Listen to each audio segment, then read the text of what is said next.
Latin America is one of my favorite continents, and I direct a lot of clients to Latin American countries when they are looking to gain additional residencies and citizenships.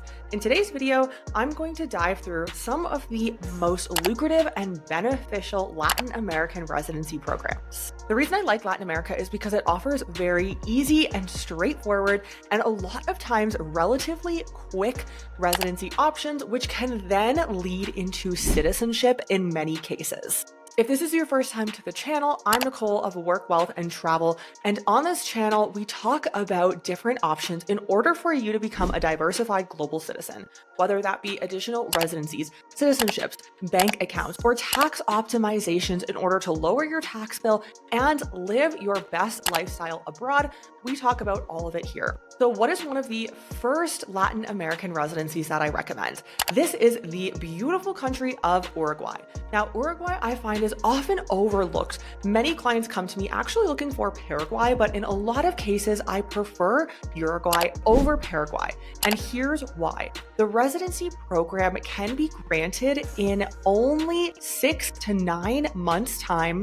And this is PR. This isn't even TR. You're going immediately to PR. There are some additional requirements. Of course, you will have to show a proof of income. While there is no set proof of income, you do have to show money coming into your account. You do need the very standard birth certificate, etc., apostille documentation. And then you will need to stay in Uruguay from anywhere from 6 to 9 months. Once you have stayed in the country for 6 to 9 months, you've gained the PR. If you actually choose to live in Uruguay, after a few years' time, that can become citizenship. So this is a very straightforward residency that does not require you to stay in the country in order to hold. But if you want your tax residency or your citizenship, then you will have to stay in the country.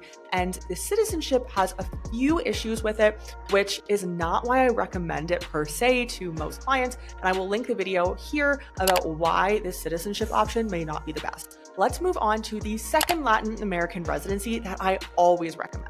So this country offers one of the absolute lowest income requirements. This is if you are retired, but in Colombia, you will only need 800 to 900 USD in order to qualify for the retirement residency program.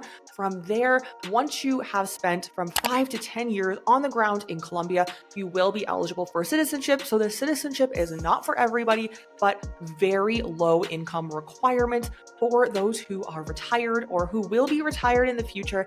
And if you are thinking of a country where you want an amazing lifestyle for honestly the lowest cost, I've traveled Latin America for the last year and a half. I've not seen costs lower in Colombia. This is the residence for you. Next up, we have Argentina. In Argentina, there are a few different ways that you can qualify for TR.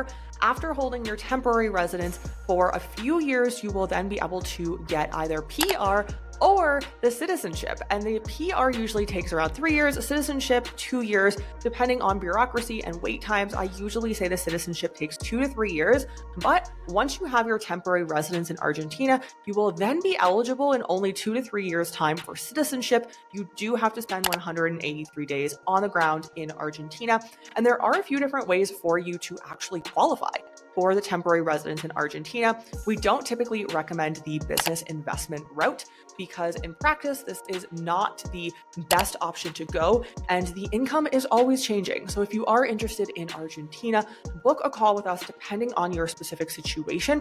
We will see how we can work toward getting you that residency, which can then lead to citizenship in only a few years' time. Another Latin American residency program that I love is Paraguay. Paraguay is very popular right now. If you are looking for a very easy residence, Paraguay is going to be one of the great options. I don't only recommend having Paraguay as your only residence, but it is a great starting residence or a residence to stack on top of your other residencies. So Paraguay is very straightforward. There is no income requirement as per the change a few years back. It's very straightforward in terms of needing documentation, visiting the country, and actually having us help you in the process. If you are interested in this process or any of the processes in Latin America or that I've spoken about here, we have teams on the ground, reliable teams who I have personally used myself. So they are tried, true, and vetted, and they will help you in order to obtain your residency residency and down the line your citizenship as well. So Paraguay is a great option. However, if you are looking for citizenship, I actually have a video about that right here. Why Paraguay is one of the worst options if you are looking for a residency that leads into citizenship. This is not the way to go. There are so many other beneficial countries to you and to your portfolio that you're building. Paraguay is not the way to go. If you do have questions, you can book a strategy session with me down below. On to our last country, and this is one of my favorite and least talked about residency programs in Latin America. One of my favorite programs in Latin America for residency is Peru. I was just in Peru a few months ago, and I was amazed by how beautiful Lima is, how amazing the food is, easily my favorite food in all of Latin America, and what a high quality of life you can have, especially in a district in Lima, such as Miraflores, Barranco. Those are the places where you're going to see so many foreigners, expats, amazing food, and beautiful views where you can get a stunning apartment right on the water in Lima for less than $1,000. So what does this residency process look like? Now, if you have an income of 1,000 USD or more, you are eligible for residency in Peru. And after only 2 years of holding this residency and living in Lima, spending more than 6 months each year in the country, of course, you will then be eligible for the citizenship. How crazy is that? Now, as with most Latin American countries, there usually are additional requirements for citizenship. You do have to be integrated into that culture. They want to see that you can either pass a language test, a culture test, or in some countries, both. So you do really need to be integrated into that language and that culture. But after only spending 2 years in stunning Peru and having $1,000 plus in income per month, you are then eligible for the citizenship of a very strong passport country. Let me know in the comments below if you have considered any of these residencies in the past, and if you have actually acquired any of these residencies and what that process looked like for you. Wait times always vary, especially in Latin America, depending on the bureaucracy and the time frame and who you're going through for the process as well. If you do have questions or are looking for assistance and guidance in any of the processes in not only Latin America, but globally, we're happy to help. All of our links are below, and we'll see you in the next video.